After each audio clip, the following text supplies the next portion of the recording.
إني خدمت هذا الوطن بلدي في عهد الملك عبد العزيز والملك سعود والملك فيصل والملك خالد والملك فهد رحمه الله جميعا، والآن في عهد الملك عبد الله.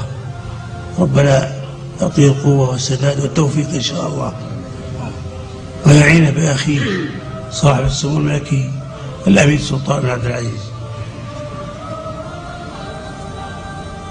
أقولها بكل وضوح وصراحة: نحن مستهدفون في عقيدتنا، نحن مستهدفون في وطننا.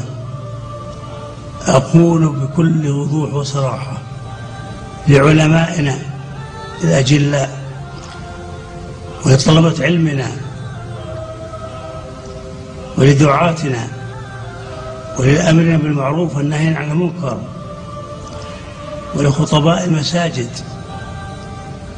دافعوا عن دينكم وبكل شيء، دافعوا عن وطنكم، دافعوا عن أبنائكم، دافعوا عن الأجيال القادمة. يجب أن نرى عمل إيجابي، ونستعمل كل وسائل العصر الحديثة في خدمة الإسلام، ونقول الحق ولا تأخذنا بالحق لومة لائم. فلنستعمل القنوات التلفزيونية ولنستعمل الإنترنت، وأنتم كل وقت تقرؤون وترون ماذا فيه.